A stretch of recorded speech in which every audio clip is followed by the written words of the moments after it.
आणि जय हिंद कॉलेजच्या माजी विद्यार्थी संघटनेकडून एका विशेष चर्चासत्राचं काल आयोजन करण्यात आलं होतं। या चर्चासत्रामध्ये अदानी ग्रुपचे चेअरमन गौतम अदानी यांनी मार्गदर्शन केलं। ब्रेकिंग बाउंड्रीज या संकल्पनेवर गौतम अदानी यांचं मार्गदर्शन होतं। देशामधल्या महत्त्वाच्या उद्योग संस्थांचे प्रतिनिधी आणि जय हिंद कॉलेजचेच विद्यार्थी यांच्यासाठी ही विशेष पर्वणी होती। Big round of applause for Mr. Gautam Adani. Adani समूहाचे संस्थापक गौतम अदानींचा मुंबईतील सुप्रसिद्ध जय हिंद कॉलेजच्या ऐतिहासिक महत्त्व असणाऱ्या हॉलमध्ये सत्कार झाला। निमित्त होतं शिक्षक दिनाचं। जय हिंद कॉलेज आणि तिथल्याच माजी विद्यार्थी संघटनेनं गौतम अदानींचं व्याख्यान आयोजित केलं होतं। कार्यक्रमाचं नाव होतं ब्रेकिंग द बाउंड्रीज। अदानी समूह आज खऱ्या अर्थानं सगळ्या सीमा ओलांडून वेगानं पुढे चाललाय। सीमा ओलांडण्याचा समूहाचा खडतर प्रवास गौतम अदानींनी यावेळी विशद केला। My dear friends, I was just 16 years old when I decided to break my first boundary. I had to do with giving up my education and choosing to move to an unknown future in the city of Mumbai. People still ask me, why did you move to Mumbai?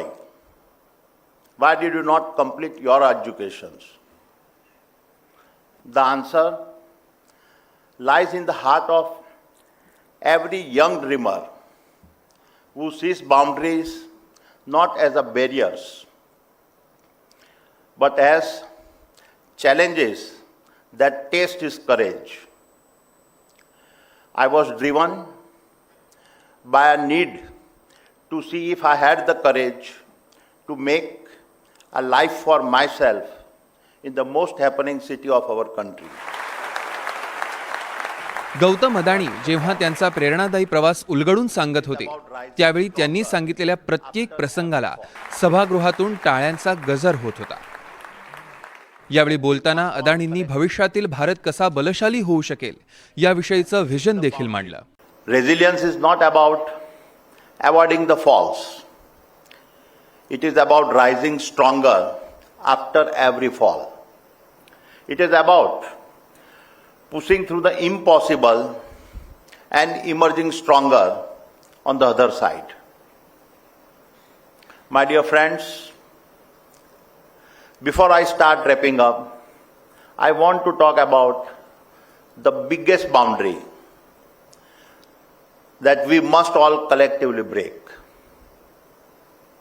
And this is the boundary that makes us a nation which is 100% literate and has a zero poverty. I strongly believe that breaking this boundary sets us on the path of becoming the superpower that we have always aspired to be. अदानींचा जीवन प्रवास ऐकण्यासाठी विविध क्षेत्रातील दिग्गजांनी जय हिंद कॉलेजच्या हॉलमध्ये हजेरी लावली। उद्योजक, विद्यार्थी, आयोजक सगळेच अदानींच्या व्याख्यानानंतर भारावून गेले। खडतर पण प्रेरणादायी प्रवासाचा अंतरंग उलगडल्यानंतर जणू सर्वांना भविष्यातील स्वतःच्या प्रवासासाठी गुरुकिल्लीत सापडली। मी म्हणेल की it was great pleasure to attend this programme.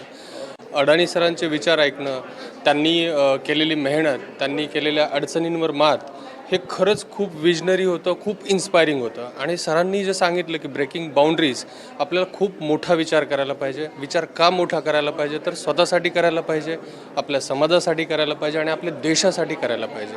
मी अनेक असे उद्योजक बघितले की प्रतिदेश आहे फक्त त्यांच्याकडे मोठी संपत्ती निर्माण झाली किंवा त्यांच्याकडे मोठा कारखाना आहे, पण तो कारखाना उभा करताना, त्यांची संपत्ती जमा करताना, संपत्ती मिळवताना, वाढवताना त्यांना काय काय परिश्रम करायला लागले, काय काय अडचणीचा सामना करायला लागला आणि त्या अडचणीतून पण कशा प्रकारे त्यांनी मार्ग काढून यशस्वी पदापर्यंत पोहोचले याला महत्त्व आहे।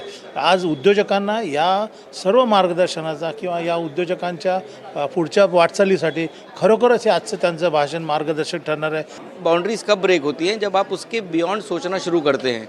तो उसके बियॉन्ड सोचना, सोच से ही अगला लेवल शुरू होता है। तो अगर आप सोचेंगे ही नहीं अगले लेवल पे जो उन्होंने बताया, तो कैसे उन्होंने आगे की चीज़ें सोची और उसको बिल्ड किया। जैसे उन्होंने मुद्रा पोर्ट के बारे में बताया कि वहाँ लोगों ने नहीं सोचा था कि ऐसा कुछ हो सकता है, बट वो उसमें क्या देख रहे थे, तो वो जो विज़न था वो देखना, वो आज की तारीख में आई थिंक टीचर्स डे के दिन ये सबसे बड़ी लर्निंग है। और ये अगर लर्निंग हम सब लेके जाते हैं तो आई थिंक बहुत कुछ इस देश के लिए हम लोग का सब कंट्रीब्यूट कर सकते हैं इस सोच के साथ।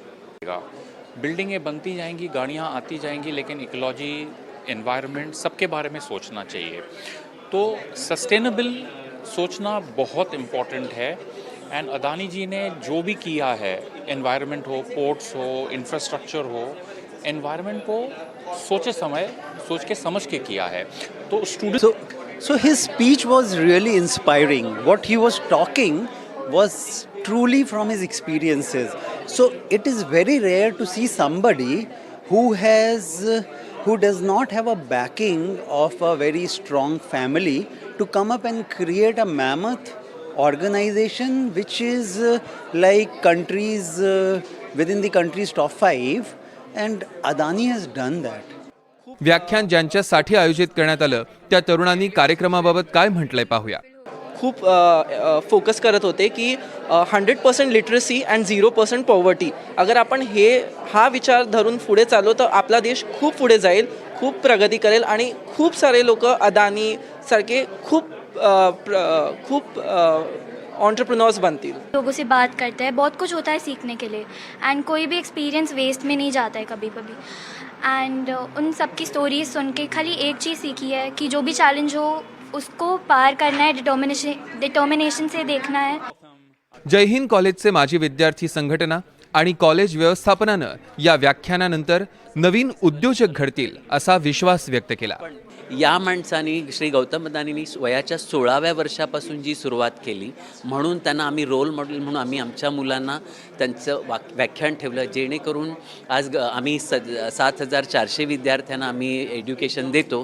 त्यातले निदान काही थोडे ठराविक यांचे लेक्चर ऐकून प्रोत्साहित होऊन भारतासाठी छान कार्य करतील, म्हणून या कार्यक्रमाचा हा उद्देश होता.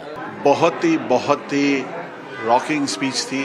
इसमें सबके लिए एक मैसेज था, not only for the youth but सबके लिए, टीचर्स के लिए जो ऑडियंस में बैठे थे, प्रोफेसर्स थे, जो हमारे कॉलेज के जो पिलर्स हैं उनके लिए भी मैसेज था. क्योंकि उन्होंने कहा कि what you dream you create, और ये बहुत बड़ी स्टेटमेंट है. यानी कि आपकी विजन की कोई सीमा नहीं होती है, एंड ये इनसे बेहतर कौन जान सकता है. और यही हमको आज इस स्पीच से सीखने को मिला. तो जैसा सबको पता है, mister Adani first generation entrepreneur है, और उन्होंने जो अपना पाथ चुना वो उन्होंने उसको क्रिएट किया और उसको आगे लेते गए और आज भी आगे ले जा रहे हैं. तो ये मेरे ख्याल से एक है कि आपको कभी भी थकना नहीं चाहिए. इनको अपने काम से इतना लगाव है कि ये अपने काम से प्यार करते हैं, और जिस चीज़ से आप प्यार करते हो उससे आप कभी थक नहीं सकते हो, और उसको आप अपनी मंजिल और उससे भी मंजिल से भी आगे ले जा सकते हो. यही गौतम भाई से हमको सीखने को आज मिला. देश जागतिक महासत्ता आणि आर्थिक प्रगतीच्या दिशेनं एक महत्त्वपूर्ण वाटचाल करत आहे. देशाच्या प्रगतीची तरुणांवर मोठी भिस्त आहे. अशातच येत्या काळात गौतम अदानी यांचे विचार नक्कीच या तरुणांच्या रूपानं राष्ट्रीय वाटचालीत महत्त्वाचे योगदान देतील. अक्षय कुडकेलवार, NDTV मराठी, मुंबई. जय हिंद.